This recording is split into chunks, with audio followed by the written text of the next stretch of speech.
Tonight I'm making Southwest egg rolls. It's kind of like the ones that you buy at Chili's, the Chili's restaurant. But tonight we're going to make them at home. And I'm going to roast my chicken in the oven instead of boiling it. You could, for convenience, you could use a rotisserie chicken.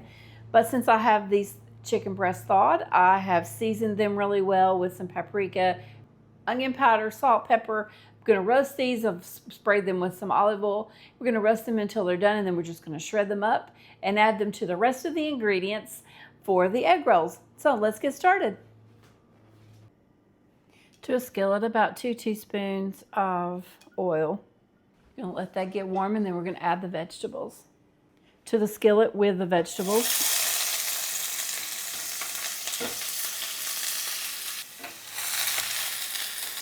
I'm going to cook these until they're tender. To the pan, about a cup of fresh cut corn. If you don't have fresh, you can use frozen.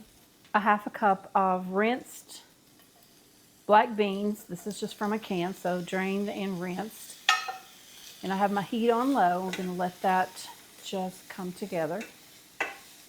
Into the skillet with your spices, you're going to want to use about 3/4 teaspoon of chili powder, 3/4 teaspoon cumin, half teaspoon of salt, quarter teaspoon of cayenne pepper.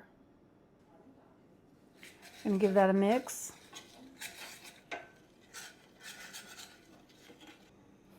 I've transferred the veggies to a bowl. Now I'm going to add the shredded chicken. I just got out of the oven. I shredded it and chopped it, so it's just a little finer.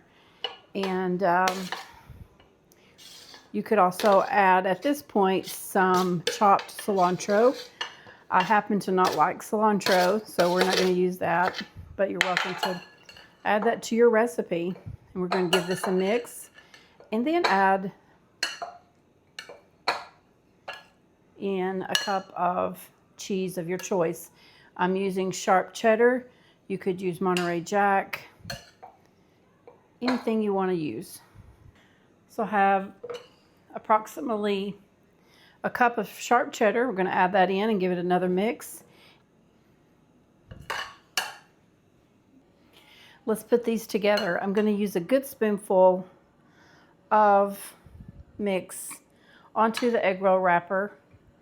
And we're just going to use a brush and wet it, the corners, folding it, and then rolling it onto the edge. And set that aside. We'll just continue to do that until you have used all of your filling. So we're going to give them a try at home. Oops, I almost filled that one too much. I'm going to remove some of that filling. I have my oil on the stove heating up, and you want to get your oil to at least 350, maybe 375. You want these to cook quickly and not absorb so much of your oil that you're frying them in. These will be delicious as leftovers. You could put them in your air fryer, heat them back up. I'm going to finish these and then we'll get them fried up.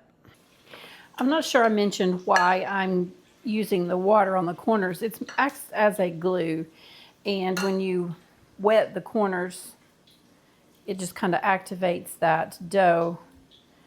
It makes it sticky, so you're going to fold that over and it will stick to itself. So I have a couple more, and then we're going to get some in the fryer. So I'm just getting the first batch out of the oil, and I'm going to let them drain on a wire rack. I don't like to drain on a paper towel. It just seems to make them soggy. So just go ahead and dry on a wire rack or drain if you have one. If not, use your paper towel. So let's drop a couple more. And it takes about 3 to 4 minutes. Not long at all. Okay, let's flip. That was about 2 minutes, actually.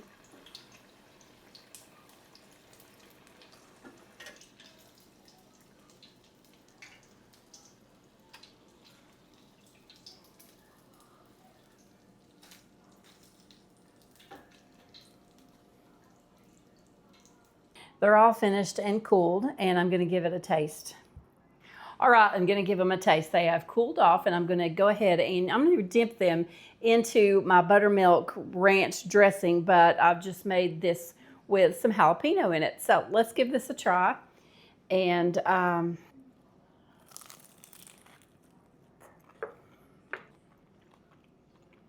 this is so good.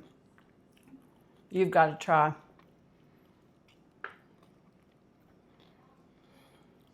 Just enough kick with the cayenne, but you could add more. You could add some jalapeno in with your filling. Thanks for watching, and come back to my kitchen anytime. I really, really do appreciate you. Thank you so much.